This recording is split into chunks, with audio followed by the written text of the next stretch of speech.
Hi, Scorpio. It's Denise with Divine Soul Astrology, and today I'm here to discuss the Libra full moon.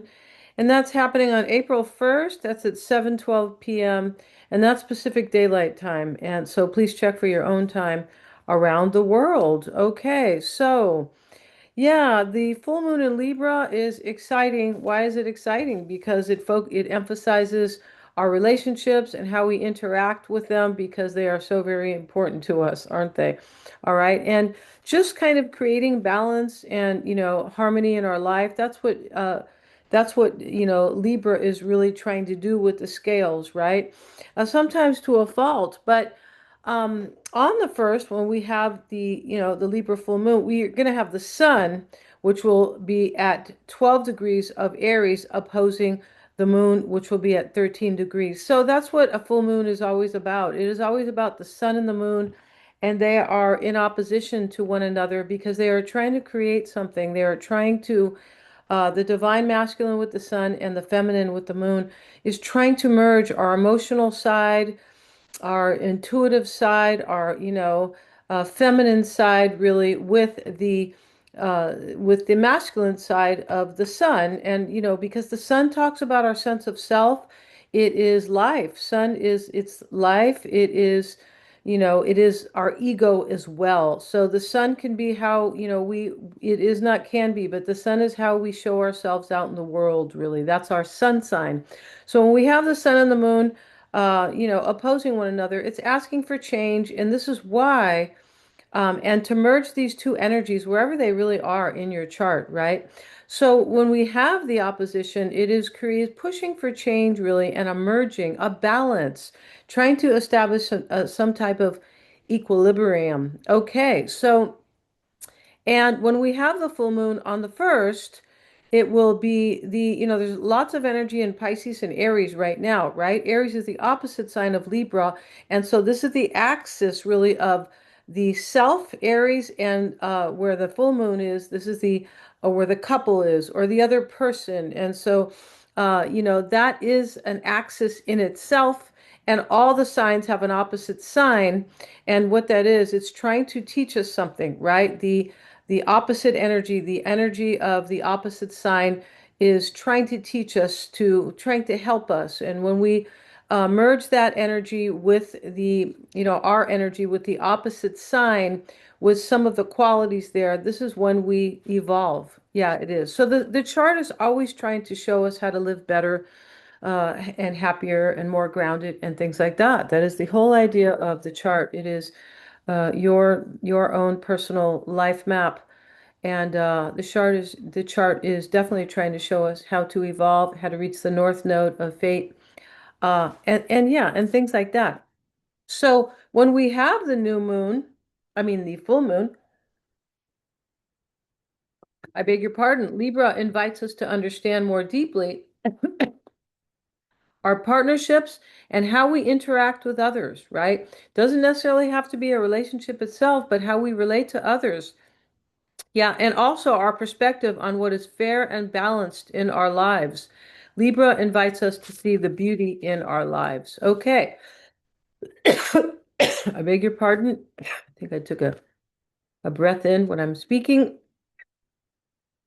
And the sun, Aries, with the sun in Aries right now, the sun wants us to have courage and to shine and to be our authentic selves. Yes, and to the sun rules the fifth house of the heart, that is Leo, and self-expression. So when the sun is in Aries, it encourages us to be courageous and to go after what we really want, our desires. All right.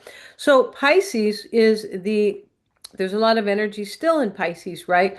And Pisces is, when we close the Pisces cycle, which actually closed yesterday, today the sun moves into Aries, right? And I'm doing that when I'm recording this. Today is March 20th. And Scorpio, this is going to be for your sun, moon, and rising. And I would say really your rising sign, your sun, and your moon in that order, okay?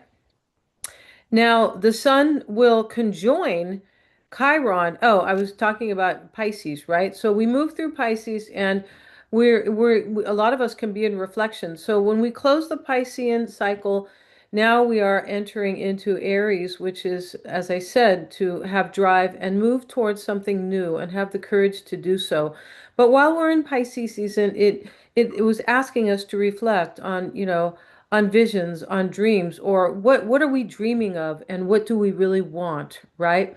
It also invited us to, when the energy was in the sun was in Pisces just yesterday, really, it was inviting us to reflect and contemplate, but to trust our intuition and to have compassion for ourselves as we are doing that, right? We always need compassion, and that's what Pisces represents because we always need compassion for others and for ourselves if we want to move into our courage. That's how that works. So we have the sun will be conjoining Chiron in Aries on the 4th, and that something is able to heal for us. Yeah. And it is something personal because it is in Aries, right? And so, and that is, you also share, Scorpio, you share Aries, Mars rather, as your ruler with Aries, all right? Um, yes, and so Mars, as I just said, the ruler of you and Scorpio, is in Pisces, asking us to believe in our visions and our dreams, as I've said. And it is conjoined with Mercury, the planet of information, the planet of brains, really, the planet of intelligence, where it wants us to analyze where we're going with the energy of action-oriented Mars, all right? And Venus, the ruler of the full moon, is at 2 degrees of Taurus. It's in a hidden conjunction with Chiron. And so, in a hidden conjunction can sometimes mean that Chiron wants us to heal something or to overcome something. Doesn't always, it can be physical or psychological. Taurus is associated with our Chiron is still in actually is still in Aries. That's right. And Venus, the ruler, as I said, is in Taurus, but the hidden conjunction because they're in different signs.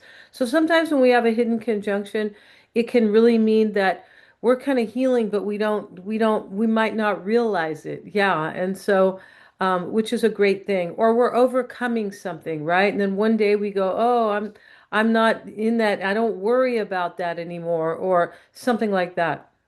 So, yeah, and Taurus is about our self-worth. So it can definitely be something psychological, right? And it could be our attitudes of finance as well. And maybe we are kind of healing something like that. We all have a relationship with money, right? Some of us are managing it well, and some of us are not, and some of us are learning, right, to manage our money or to have this kind of better attitude with money. Everything has energy, right? And so, and also Venus is the ruler, and it is in its most special place when it's either in Taurus or in Venus or in Libra. It is exalted. So Venus is very powerful in Taurus right now. All right. So Scorpio, the full moon is in your 12th house.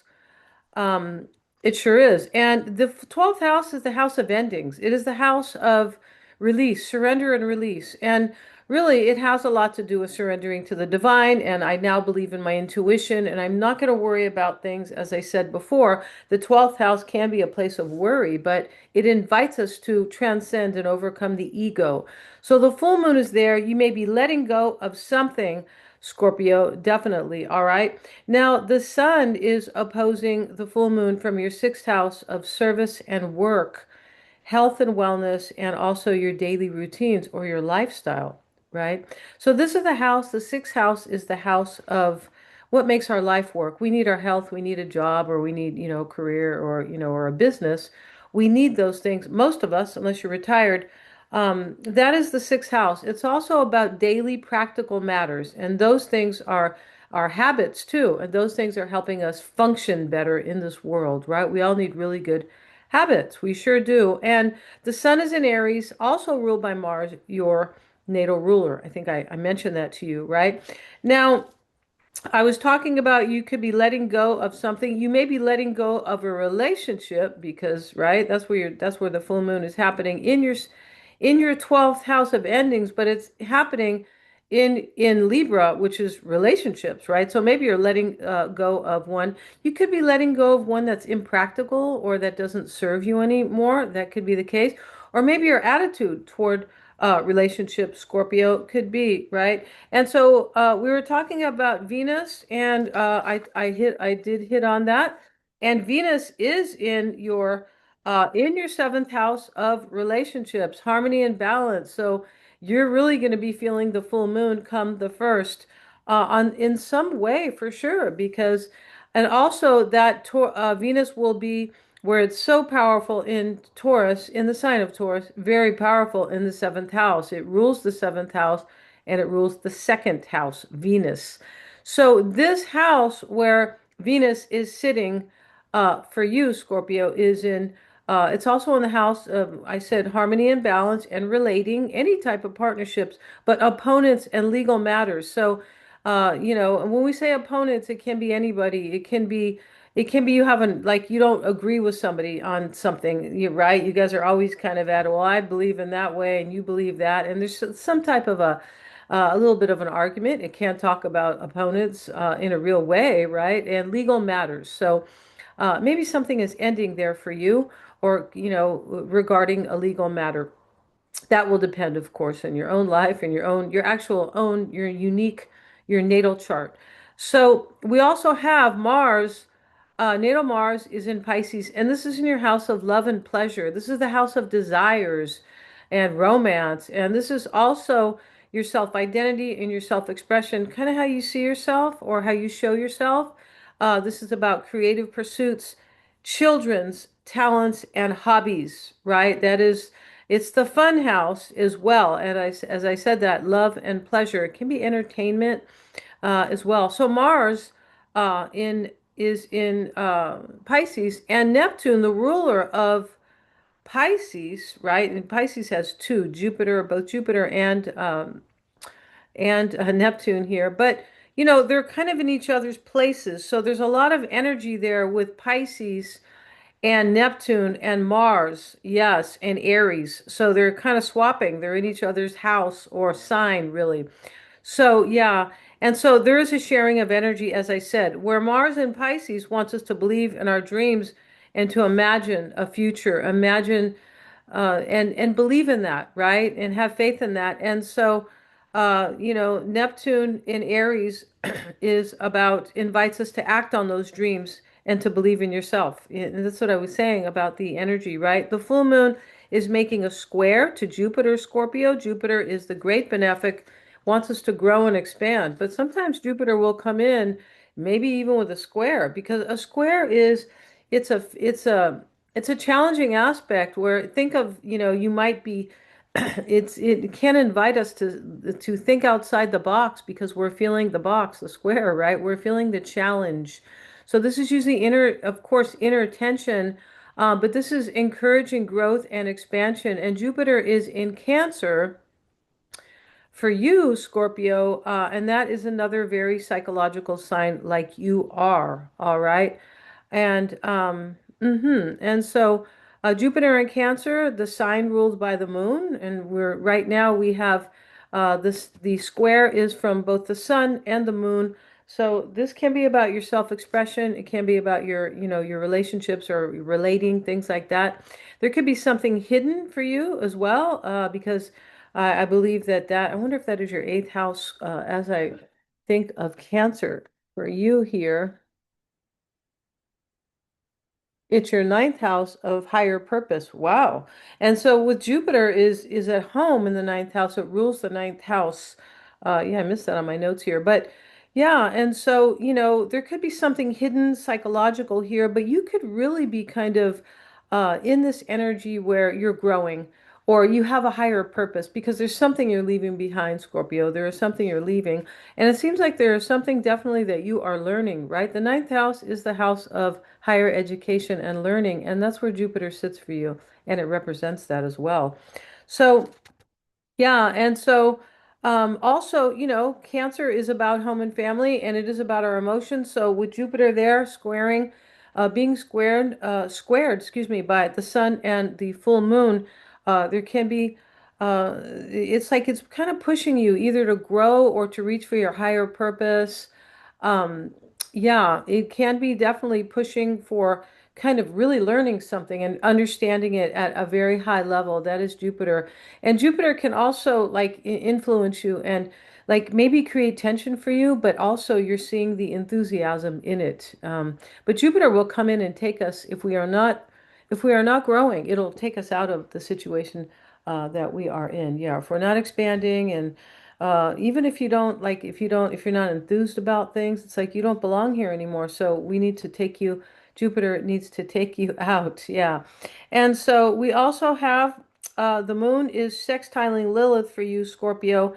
Lilith, Black Moon Lilith is the ego. It's the shadow side, really. So, and we all have it. It is sextiling the moon, excuse me, is sextiling Lilith, and Lilith is in Sagittarius, I believe. Yeah, but that is Lilith associated with your sign. So this could be showing you something about your shadow, but the sextile there invites you to see it. It invites you, it can be an opportunity, but we have to see it. That's kind of how it is.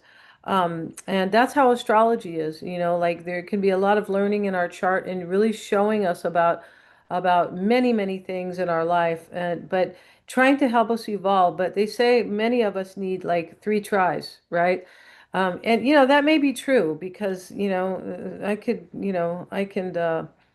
I could agree with that. It might take three tries, right? They always say the third time is a charm. So we have that moon and the full moon sextiling Lilith, with showing you something about your shadow. There's an opportunity to see something about yourself as you that is also associated with your self-expression because we have a lot going on with your self-expression here, and that helps you move on from something, Scorpio. It does, or something, or see it for what it is, right? And that can be very freeing for you. Yeah, Lilith is also trining the sun.